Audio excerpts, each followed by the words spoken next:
Welcome to Pramukh Mantra. સંજોગ પરિસ્થિતિ આપણા હાથની વાત નથી. હા કે ના? સંજોગ અને પરિસ્થિતિ આપણા હાથની વાત નથી.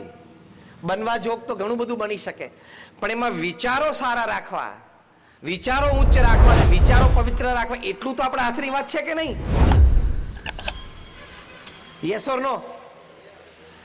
તો એ જે આપણા હાથની વાત છે આપણે બરોબર કરી છૂટવું એ મનુષ્યનું કર્તવ્ય છે, અને કર્તવ્ય કરતા વિશેષ મનુષ્યનું ગૌરવ છે. What is in your hands, આપણા હાથમાં જે પુરુષાર્થની વાત છે, આપણા હાથમાં જે કરી શકીએ વાત છે, તો આપણે શ્રેષ્ઠ જ કરવું. પછી ભાગ્યની વાત છે, ઈશ્વર કૃપાની વાત છે, સંજોગની વાત છે. એ જે ફળ મળવું હોય તે મળે, એની પછી ચિંતા નહીં કરવાની.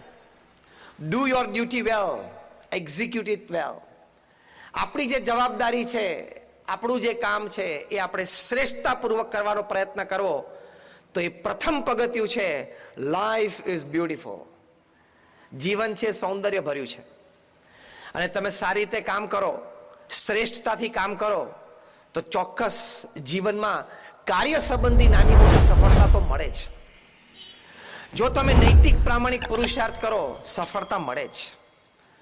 તમે જો નીતિમત્તા કોઈ દિવસ ન છોડો, સફળતા મળે જ. કારણ કે ભગવાનને આ બધા ગુણો પ્રિય છે, અને જે ગુણમાં વર્તે ભગવાનની કૃપા થાય જ.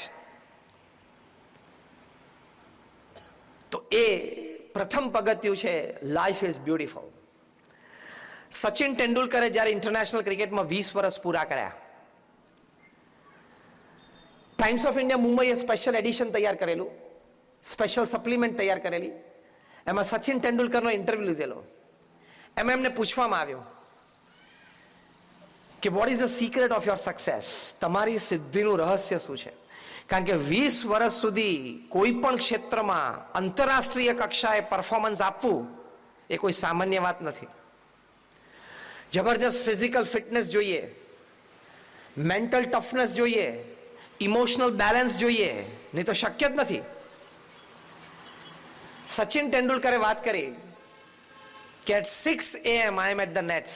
સવારે 6 વાગે ને એટલે હું નેટ પર પહોંચી જાઉં અને 500 ડિલિવરી ફેસ કરું, અને પછી જ મારા મોબાઈલ ફોનને અડું અથવા બીજી કોઈ ક્રિયામાં પ્રવર્તું. ઇન્ટરવ્યુઅરને આશ્ચર્ય થયું કે તમે આગલા દિવસે સેન્ચુરી કે ડબલ સેન્ચુરી કરી હોય તો પણ બીજા દિવસે 6 વાગે હું નેટ પર પહોંચી જાઉં, સચિન બોલ્યા. ઇન્ટરવ્યુઅર ત્રીજો પ્રશ્ન પૂછ્યો કે આગલા દિવસે તમે સેન્ચુરી કરી હોય તો તમને એમ તો હોય ને કે બધા જ ન્યૂઝપેપરમાં મારા ફોટોગ્રાફ્સ હશે, કેપ્શન લખાણા હશે, તો તમારું આમ મન લલચાઈ ના જાય કે સવારના પરમાં ઉઠીને પહેલા હું આ જોઉં? સચિન તેંડુલકર બોલ્યા કે જો એમાં મન લલચાવી દઈએ તો પરફોર્મન્સ ઉપર ઇફેક્ટ આવે. એટલે સવારે 9 વાગે હું 500 ડિલિવરી ફેસ કરીને પછી જ સોશિયલ મીડિયા ખોલું. પુરુષાર્થથી વ્યક્તિ આગળ વધે જ નહીં, તો એ તો God gifted naturally talented cricketer હતા ને. છતાંય ટેલેન્ટ એ ગિફ્ટને જાળવી રાખવા માટે પણ આવો પુરુષાર્થ કરવો પડે. પણ કેટલી નૈતિકતા અને પ્રામાણિકતાથી એમની કારકિર્દીએ પૂરી કરી. ક્યારેય કોઈ પ્રકારના વાદ વિવાદમાં, કોન્ટ્રોવર્સીમાં સચિન તેંડુલકર આવ્યા નથી. 10 થી વધારે એવા પ્રસંગો છે જ્યારે એમને ખોટો આઉટ આપી દેવામાં આવ્યો. આ બધા જ પ્રસંગોમાં ક્યારેય એમણે અમ્પાયરની આંખમાં આંખ નાખી નથી. 1 સેકન્ડથી વધારે પીચ ઉપર ઉભા રહ્યા નથી. અમ્પાયરની આંગળી ઊંચી જોવે એટલે જે સ્પિરિટ ઓફ ધ ગેમ છે, સ્પિરિટ ઓફ ધ ગેમ પ્રમાણે તરત ક્રીઝ છોડીને પેવેલિયન તરફ ચાલવા માંડવાનો. પત્રકારોને ખબર હોય કે આ ખોટો આઉટ આપ્યો છે, એટલે સચિન તેંડુલકરને મોઢામાં આંગળા નાખીને બોલાવડાવે. કંઈક બોલે છે તો બીજે દિવસે એને ફ્લેશ ન્યૂઝ મળી જાય પત્રકારોને. હા, એટલે સચિન તેંડુલકરને મોઢામાં આંગળી નાખે. પણ આજ સુધી આપણે કોઈ એવા પ્રસંગના સાક્ષી નથી કે સચિને કોઈ દિવસ વિવાદાસ્પદ સ્ટેટમેન્ટ આપ્યું હોય. નહીં તો એ આપે. એક સમય એમના જીવનનો એવો હતો, એક કક્ષા એમની એક સમય એવી હતી કે ખાલી બોલે ને કે આ જે મને અમ્પાયરે ખોટો આઉટ આપ્યો છે, તો એ અમ્પાયરની કારકિર્દી ઉપર પ્રશ્ન આવી જાય. હા, એ કક્ષાએ સચિન તેંડુલકર એક જમાનામાં હતા કે જો બોલે કે અમ્પાયરે આજે ખોટું ડિસિઝન આપ્યું છે, તો એમ્પાયરની કારકિર્દી પ્રશ્નમાં આવી જાય, પૂરી પણ થઈ જાય. પણ ક્યારેય બોલ્યા નહીં. એટલે નીતિમત્તાથી જીવ્યા, સ્પિરિટ ઓફ ધ ગેમથી જીવ્યા. એમ આપણે પણ નીતિમત્તાથી જીવવાનું, પ્રામાણિકતાથી આપણું કાર્ય કરવાનું, સખત પુરુષાર્થ કરવાનો, નીતિમત્તા અને પ્રામાણિકતાથી, તો જીવનમાં આનંદ છે. કાર્યલક્ષી આનંદ આમાં છે. પ્રમુખ સ્વામી મહારાજે આ BAPS સંસ્થા વિશ્વવ્યાપી બનાવી. આપણે જેટલા અહીંયા બેઠા છીએ અને કદાચ પૃથ્વી ઉપર જેટલા મનુષ્ય છે એ બધા માટે નીતિમત્તા, પ્રામાણિકતા, એથિકલ વર્કિંગ માટે પ્રમુખ સ્વામી મહારાજ એક આદર્શ વ્યક્તિત્વ હતા. એ જ્યારે ગુરુપદે આવ્યા ત્યારે તો અમારી BAPS સંસ્થા બહુ નાની હતી. એમાંથી એમણે વિશ્વ ફલક ઉપર આ સંસ્થા મૂકી દીધી. આજે યુનાઇટેડ નેશન્સમાં BAPS સંસ્થાને પરમેનન્ટ સીટ છે. અરે દુનિયાની પ્રથમ 10 સમાજ સેવા સંસ્થાઓના તમે નામ લો, એમાં BAPS સ્વામિનારાયણ સંસ્થા છે. એ કક્ષાએ પ્રમુખ સ્વામી મહારાજે આ સંસ્થાને મૂકી દીધી. એમનો પ્રચંડ પુરુષાર્થ. પ્રમુખ સ્વામી મહારાજ એમના જીવનમાં પુરુષાર્થ કેવો કર્યો? સમાજના ઉત્કર્ષ માટે, ચારિત્ર્યયુક્ત વ્યક્તિત્વ દરેક વ્યક્તિનું ઘડાય એના માટે દુનિયાના 60 દેશોમાં 18,000 ગામડાઓમાં એ જાતે ગયા. જાહેર જીવન જીવનારી ભાગ્યે જ કોઈ વ્યક્તિ હશે જે 18,000 ગામડાઓમાં ગઈ હોય. જો બંને વડીલો તો ના પાડે છે કે શક્ય નથી, બરાબર ને? 18,000 ગામડાઓમાં જવું એટલે શું? પ્રમુખ સ્વામી મહારાજની ઉંમર જ્યારે 65, 70, 75 ને 80 હતી ને, ત્યારે અમે પ્રમુખ સ્વામી મહારાજને રાત્રે 12 વાગ્યા સુધી આદિવાસીના ઝૂંપડાઓમાં બેસીને એ પરિવારને સંસ્કૃત કરતા નજરે જોયા છે. શું પ્રચંડ પુરુષાર્થ! નિસ્વાર્થ ભાવે. તમને પૈસા મળતા હોય, પ્રસિદ્ધિ મળતી હોય તો હજી કંઈક કરવાની મજા આવે. આ તો નિસ્વાર્થ ભાવે. દક્ષિણ ગુજરાતમાં દાદરાનગર હવેલી છે, કેન્દ્ર શાસિત પ્રદેશ છે. 72 ગામડાઓ છે. આ 72 ગામડાઓમાં પ્રમુખ સ્વામી મહારાજ ઝૂંપડે જાતે ગયેલા છે. એક પરિવાર સાથે બેસીને નિર્વ્યસની કર્યા છે. એ લોકોના સંતાનોને અભ્યાસ કરવા માટે તમારે મોકલવા જોઈએ એવી પ્રેરણાઓ આપી છે. આજે એ ઘણા બધા ગામડાઓમાં એટલી બધી સંસ્કૃતિ આવી. એ લોકો પોતાના ફળિયામાં તાડનું ઝાડ ઉગાડે, એમાંથી તાડી નામનું આલ્કોહોલિક ડ્રિંક બનાવે અને રોજ સાંજે 7 વાગે એટલે ઘરમાં નાના છોકરા, ભાઈ બધા પીવે, બધા ગાંડા થાય. અને કુંભાર લોકો હોય ધારો કે ગામમાં, એ લોકો આ બનાવે આખો દિવસ માટલા, અને પછી રાત્રે તાડી પીવે ગાંડા થાય, પછી એના જ માટલા તોડ નાખે, પછી બીજી દિવસ સવારે બેઠો પસ્તાય. એવું થાય. એવી પરિસ્થિતિ. પ્રમુખ સ્વામી મહારાજે ઘરે ઘરે ફરીને વ્યસન મુક્ત કર્યા. આજે તમને આશ્ચર્ય થશે કે 72 માંથી 42 ગામડાઓમાં એક પણ વ્યક્તિ તાળી પીતી નથી. એ લોકોએ પોતાના ઘરમાંથી, ફળિયામાંથી તારનું ઝાડ કાઢી નાખ્યું કે અમારી ભવિષ્યની પેઢીને ખબર ના પડવી જોઈએ કે અમારા બાપ દાદા તાળી પીતા હતા. એ બનાવવાના ચૂલા એ લોકોએ તોડી નાખ્યા. એ લોકોના સંતાનો માટે પ્રમુખ સ્વામી મહારાજે ઉકાઈમાં છાત્રાલય શરૂ કરી. આદિવાસીના વિદ્યાર્થીઓ, અમારા સંતો ગામડે ફરીને IQ ટેસ્ટ લે અને પછી અમારા છાત્રાલયમાં એ લોકોને પ્રવેશ આપે કે આ છોકરો વિશેષ ભણી શકે એમ છે.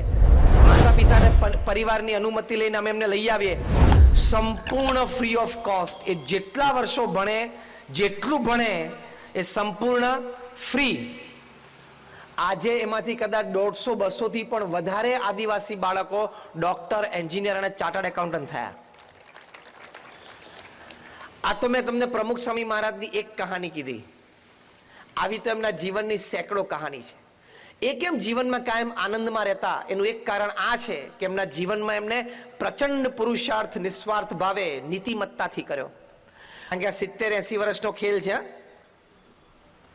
અને અહીંયા બેઠા છે એમાંથી આપણે 30 પત્યા, 40 પત્યા, 50 પત્યા, 60 પત્યા. ભારતમાં તો average male life is 54 years, female life is 58 years. એટલે એની ઉપરના જે બેઠા હોય ને એ બધા બોનસ વાળા સમજવાના. તારાચંદભાઈ તો આ પાડવા માંડ્યા કે આ બરોબર છે. કારણ કે આપણે એવરેજ 54 વર્ષની છે પુરુષ માટે અને મહિલા માટે 58 વર્ષની છે ભારતમાં લાઈફ એજ. એની ઉપર જે બેઠા હોય બધા સમજવાનું કે બોનસ ઉપર છે. હવે એ 70-80 વર્ષનું જીવન, એમાં તમને એક ગણતરી આપું. તમે દિવસમાં 8 કલાક સુવો છો. તમે ઓછું વધતું સૂતા હશો પણ એવરેજ લાઈફના અંતે 8 કલાકની આવી જવાની. બાળક હતા ત્યારે વધારે સૂતા હતા, વૃદ્ધ હશું ત્યારે વધારે સૂશું. તો 24 માંથી 8 કલાક તમારા સુવામાં જાય છે, એટલે 1/3 દિવસ તો તમારો સુવામાં જાય છે. સ્ટ્રેટ ઇક્વેશન કે 1/3 of the life you will sleep. 1/3 દિવસ તમે સુવો છો એટલે 1/3 જીવન પણ તમે સુવાના. એટલે 70 વર્ષ તમે પૃથ્વી ઉપર જીવો, એમાંથી 23 વર્ષ તો તમારા સુવામાં જવાના છે. તમને ખબર નથી કે તમારું અસ્તિત્વ છે કે નહીં. તમે ખાલી 90 સેકન્ડ બ્રશ કરો એટલે તમારા જીવનના સારા 50 થી 70 દિવસ બ્રશમાં જાય છે. આપણે આ બધા સમયની ગણતરી જ કરી નથી. એટલે આપણે કેવો, હજી તો ઘણો સમય છે. સમય જ નથી એકચ્યુઅલી તારી પાસે.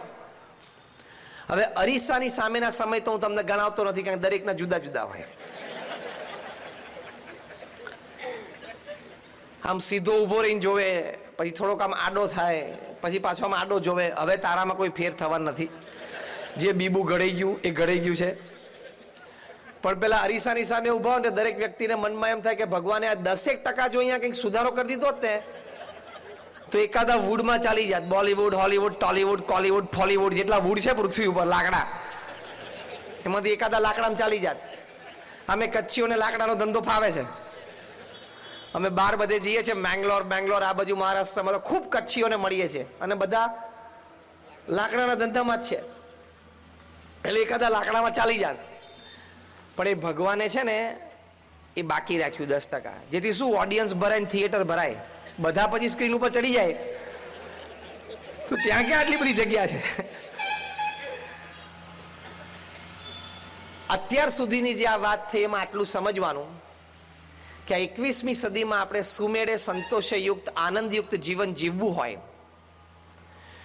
તો પ્રથમ અગત્યની વાત એ છે કે આપણે એક વિચારની સ્થિરતા જોશે, એક વિચારની સ્પષ્ટતા જોશે, એક વિચારની પવિત્રતા જોશે. Because man at the end of the day is a bundle of his own thoughts, and at the end of the life is a result, outcome of his own thoughts. માણસ છે એ સાંજ પડે આખા દિવસમાં જે વિચાર કર્યા હોય એવો થઈ જાય, અને જીવનના અંતે જે વાસ્તવિકતામાં એ જીવતો હોય એ વાસ્તવિકતા પણ પૂરા જીવન દરમિયાન એને જેવા વિચારો કર્યા હોય ને એ હકીકત સામે આવીને ઊભી રહે. તો વિચારોની સ્પષ્ટતા, વિચારોની ઊંચાઈ અને વિચારોની પવિત્રતા હંમેશા રાખવી, એ તો આપણા હાથની વાત છે ને.